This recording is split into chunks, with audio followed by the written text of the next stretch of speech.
This is the document they tried to bury before the ink was dry. As of 6:00 a.m. this morning, Friday, February 28, 2026, a classified defense cooperation agreement between Canada and the European Union has been leaked in its entirety to the Globe and Mail, and it reveals something the Pentagon never saw coming. For the first time in the history of the North Atlantic Alliance, a founding NATO member sharing the longest undefended border on Earth with the United States has signed a $200 billion defense procurement and mutual security framework that deliberately, systematically, and permanently redirects its military supply chain away from American manufacturers. This is not a trade spat. This is not a diplomatic tantrum. This is a strategic realignment of the North American defense architecture that has been in place since 1958. We are talking about the NORAD partnership. We are talking about the F-35 fighter jet program. We are talking about $28 billion in Arctic radar modernization. We are talking about the most integrated defense supply chain in the world being severed at the root. Prime Minister Mark Carney, the former central banker who now runs Canada like a hedge fund with a flag, has just told Washington that the old bargain is dead. Sources inside the Canadian Department of National Defence confirm that this agreement was negotiated in secret over 7 months, with final signatures exchanged in Brussels on February 17th, just 11 days ago, under the cover of a routine diplomatic visit. The Pentagon was not briefed, the State Department was not consulted, the White House found out from a reporter's phone call. In this special report, we are going to break down exactly what is in this agreement.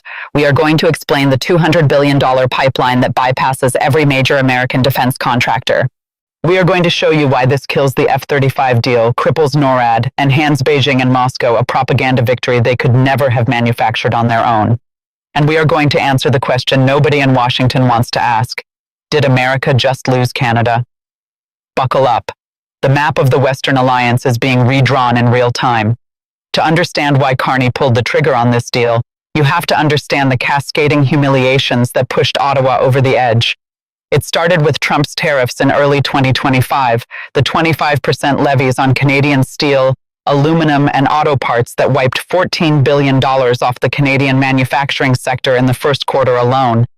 Then came the rhetoric, the 51st state comments, the threats to annex Canadian territory, the public suggestion that Canada couldn't defend its own Arctic. For a country that has spent 75 cents of every defense procurement dollar on American equipment since the Cold War, this was not just insulting, it was clarifying. Carney, elected in March 2025 on a platform of economic sovereignty, made the pivot his signature policy. In June 2025, he signed the EU-Canada Security and Defence Partnership in Brussels, the European Union's first security agreement with any country in the Americas.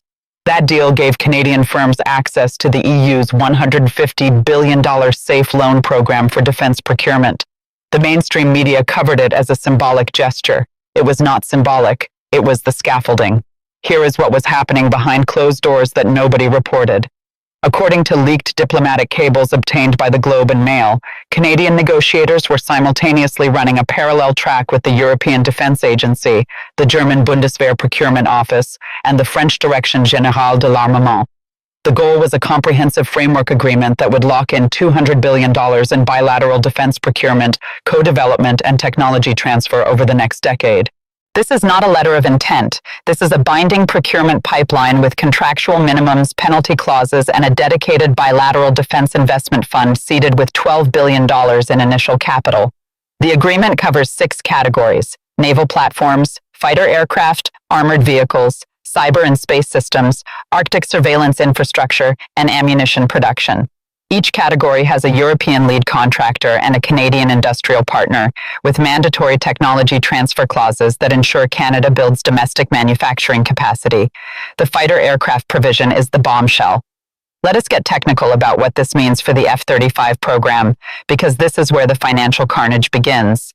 Canada signed a deal in 2022 to purchase 88 Lockheed Martin F-35A Lightning II stealth fighters at an estimated cost of $19 billion Canadian. By the time the 2025 audit hit, the price tag had ballooned to $27.7 billion. Delivery timelines were slipping. The Block 4 software upgrade that was supposed to be ready by 2026 is nowhere close. The Pentagon's own Inspector General reported availability and mission capability rates well below threshold values, with widespread parts cannibalization across the fleet. Canada had already taken delivery of 0 operational aircraft. The leaked agreement reveals that Canada has initiated a formal review of the F-35 contract with an eye toward cancellation or radical reduction from 88 aircraft down to as few as 16, enough to maintain a token interoperability commitment to NORAD while the bulk of the fleet transitions to the Swedish Saab Gripen E. The Gripen is cheaper, roughly $85 million per unit versus $130 million for the F-35. It is designed for Arctic operations with short runway capability, and critically, it has no American supply chain dependencies. Lockheed Martin stands to lose between $9 billion and $23 billion in contracted revenue. Raytheon, Pratt & Whitney, Northrop Grumman, and the 1,700 American suppliers in the F-35 global supply chain all take a hit. But here is the catch. Canada's exit triggers a cascade. Nobody is talking about what happens to the F-35's unit economics when a major buyer walks. The program's cost structure is built on volume. Every aircraft that doesn't get built raises the per-unit cost for every other buyer. If Canada pulls 72 jets out of the production line, the cost per unit increase ripples across every remaining customer nation: Japan, Australia, South Korea, Poland, Finland, and the rest. According to defense procurement analysts, a Canadian withdrawal could add between $3 million and $7 million per aircraft to the sticker price for remaining buyers. That is between $800 million and $2.3 billion in aggregate cost increases spread across allied air forces that are already over budget. The political fallout is immediate. Denmark is already expressing second thoughts. Belgium has procurement concerns. The F-35 program, which was supposed to be the backbone of Western air power for 50 years, suddenly has a credibility problem that no amount of Lockheed Martin lobbying can fix. The domino effect is real. One card falls and the entire production model wobbles. This is where the situation escalates from a procurement dispute to a continental security crisis. NORAD, the North American Aerospace Defense Command, is the most integrated bilateral military partnership in the world. It has operated since 1958 under a simple principle: the closest aircraft responds to a threat, regardless of which flag it carries. A Canadian CF-18 intercepts a Russian bomber approaching Alaska. An American F-22 scrambles to meet a threat over the Yukon. The system works because the equipment is interoperable, the communications are shared, the command structure is unified under a 4-star American general at Peterson Space Force Base in Colorado, with a Canadian 3-star as deputy. The leaked agreement changes the calculus. If Canada transitions its fleet to non-American aircraft, the interoperability that makes NORAD function begins to degrade. Different radar systems, different weapons integration, different maintenance supply chains, different secure communication protocols. U.S. Ambassador Pete Hoekstra warned publicly on January 26th that if Canada walks away from the F-35, NORAD would have to be altered. He said the United States would buy more F-35s for its own Air Force and fly them into Canadian airspace more frequently to address threats. Let that sink in. The United States ambassador to Canada is publicly stating that American fighter jets will operate routinely over Canadian sovereign territory because Canada chose to buy European. Sources inside the West Wing describe the mood as somewhere between fury and panic. The White House did not see this coming. The National Security Council was reportedly blindsided by the scope of the agreement, having dismissed the EU-Canada security partnership signed in June 2025 as a photo opportunity. Senior Pentagon officials are now scrambling to assess the damage.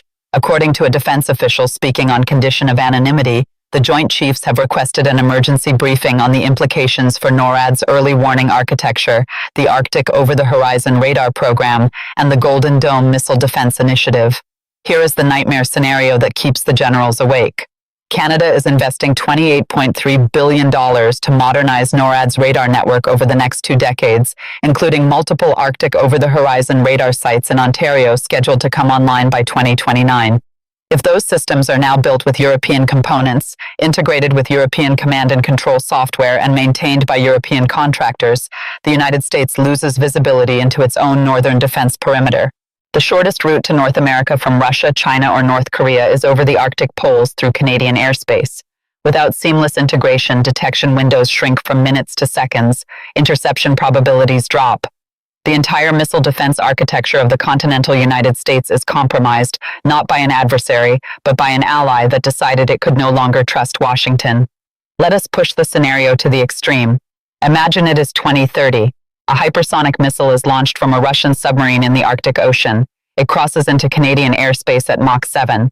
The NORAD early warning system in Ontario detects it, but the tracking data is routed through a European-built command and control system that uses different encryption protocols than the American interceptor batteries in Alaska. The data handoff takes 47 extra seconds. At Mach 7, that is 60 additional miles of flight. The interceptor launches late. It misses. The missile strikes Anchorage. That is the worst case.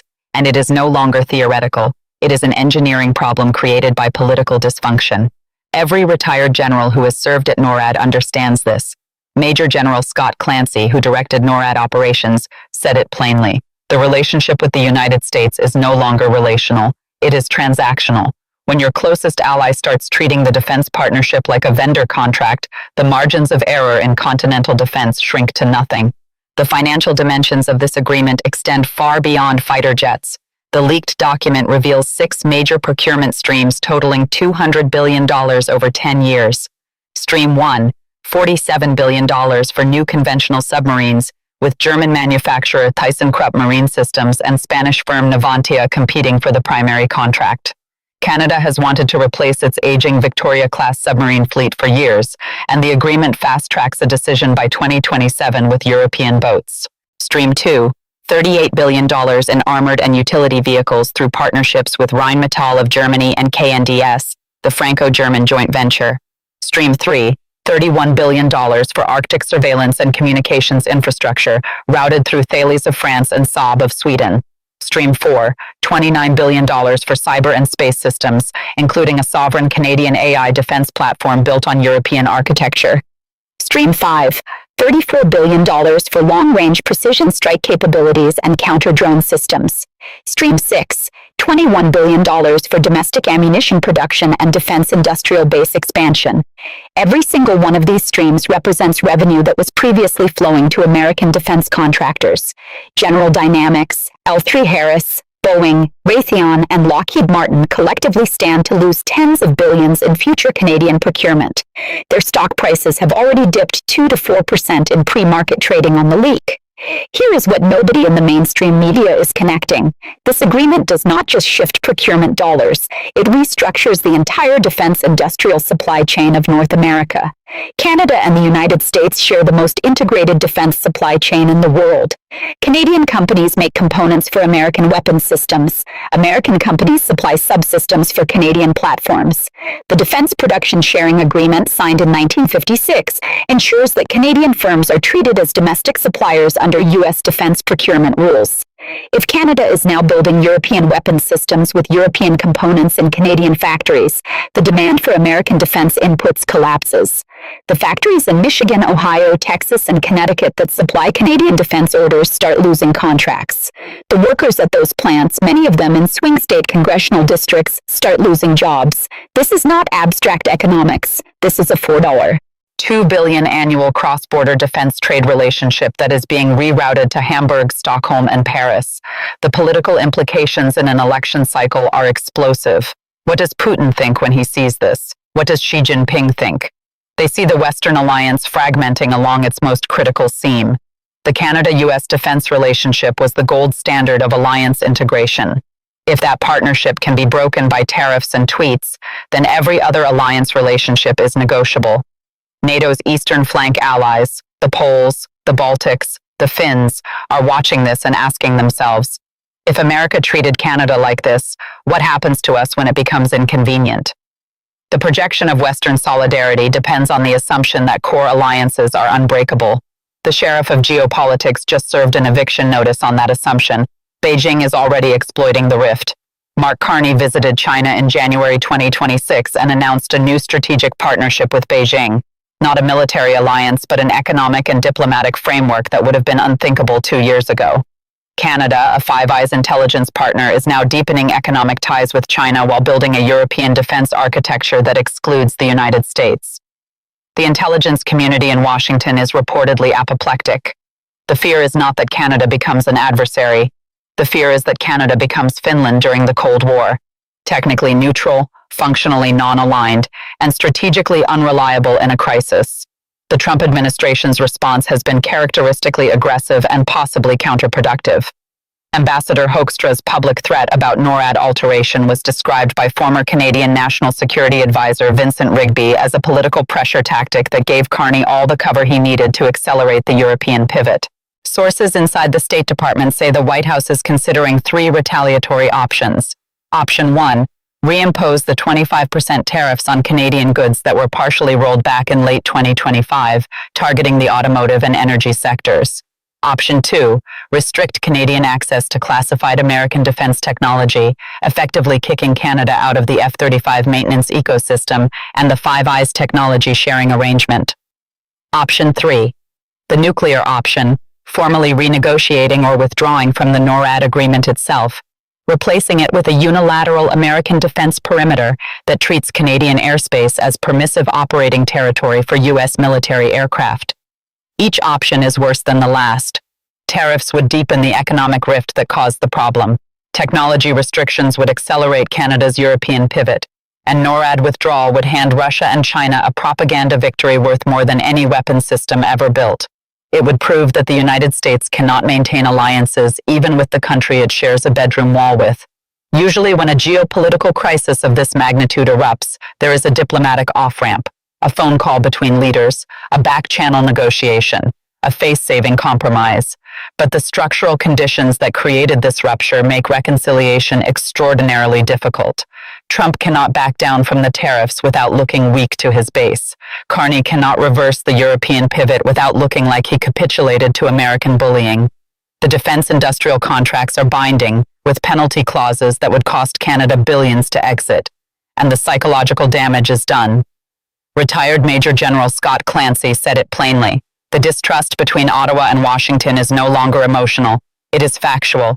You cannot unring that bell. The liquidity of trust in this relationship has evaporated in the same way financial liquidity evaporates in a market crash. Once confidence is gone, every transaction becomes adversarial, every communication is second-guessed, every joint exercise is evaluated for ulterior motives. The most integrated defense partnership in human history is now operating on the same logic as a hostile corporate takeover. How does this play with the American public? For the MAGA base, Canada has always been an afterthought, a polite neighbor that occasionally irritates with its universal healthcare and its metric system. The idea that Canada could pose a strategic threat seems absurd, but it is not absurd. It is happening. For independents and national security voters, this is a 5-alarm fire. The people who care about missile defense, about Arctic sovereignty, about the industrial base, they see this agreement and they see a catastrophic self-inflicted wound. The administration picked a fight with a neighbor and the neighbor found new friends. For the defense industry, this is a balance sheet event. Lockheed Martin, General Dynamics, and Boeing collectively derive between $6 billion and $9 billion annually from Canadian-related defense contracts, both direct procurement and supply chain integration. That revenue is now migrating to Rheinmetall, Thales, Saab, and KNDS. The lobbying response will be furious, but it may come too late. The contracts are signed, the money is committed, the factories in Europe are already tooling up. History teaches us that alliance fractures have consequences that echo for decades. When France withdrew from NATO's integrated military command in 1966, it took 43 years for Paris to return. When the ANZUS alliance between Australia, New Zealand, and the United States cracked in 1986 over nuclear ship visits, New Zealand was effectively frozen out of American intelligence sharing for a generation. The Canada-US defense partnership is older and deeper than either of those relationships. Its fracture will be harder to repair and more dangerous in its consequences. The founders of NORAD understood something that the current administration apparently does not. Continental defense is not a transaction. It is a covenant. It exists because geography demands it. The Arctic is warming. New shipping routes are opening. Russian submarines are patrolling under the ice cap. Chinese research stations are multiplying in the far north. The threat environment in the Arctic is more complex today than at any point since the Cuban Missile Crisis. And at exactly this moment, the two nations responsible for defending the Northern Hemisphere are building separate weapon systems, running separate command architectures, and communicating through lawyers instead of generals. This is not just a defense story. This is the stress test of the North American idea. For 70 years, the assumption was that Canada and the United States were so intertwined economically, militarily, culturally, and geographically, that separation was unthinkable. NORAD was the physical manifestation of that assumption. The Defense Production Sharing Agreement was its economic expression. The Five Eyes intelligence partnership was its informational substrate. All three are now under strain simultaneously. Can the American Republic function as a global hegemon if it cannot maintain the trust of the nation it literally shares a continent with? Can the Western alliance hold together if its central node is at war with its closest partner? These are the questions that the Canada-EU Defense Agreement forces us to confront, and there are no comfortable answers. As we head into the weekend, watch the markets on Monday morning. Watch for Lockheed Martin's earnings guidance revision. Watch for the Pentagon's official response, which sources say will come Monday afternoon in a press briefing that will attempt to minimize the damage. Watch for Mark Carney's public address to the Canadian Parliament, expected Tuesday, where he will frame this agreement as an act of sovereignty, not hostility. Watch for the European defense stocks, Rheinmetall, Thales, Saab, Leonardo, to surge as the market prices in $200 billion in new procurement. And watch for the Russian Foreign Ministry's statement, which will arrive within 48 hours and which will say, with barely concealed delight, that the Western alliance is collapsing from within. The response from Washington will not be a diplomatic note. It will be an executive order, or a tariff escalation, or a NORAD renegotiation demand, or all three simultaneously. Every option on the table makes the situation worse. That is the definition of a strategic trap, and America walked into it voluntarily. For one nation sitting north of the 49th parallel, watching its southern neighbor thrash and threaten and rage, this is not a betrayal. It is an insurance policy. Canada looked at the trajectory of American foreign policy, at the tariffs, at the annexation rhetoric, at the threats to its sovereignty, and decided that the old alliance was no longer a shield. It was a cage. Whether that calculation is right or wrong, history will judge. But the cage door is open now. The agreements are signed, the European factories are humming, and the longest undefended border in the world just became the most consequential fault line in Western geopolitics. The maps are being redrawn, the alliances are being rewired, and the Pentagon, for the first time since the Cold War, is staring at a northern border and seeing not a partner, but a question mark. Subscribe. Stay tuned. The defense architecture of the free world is being rebuilt this month, and we are the only ones breaking it down in real time.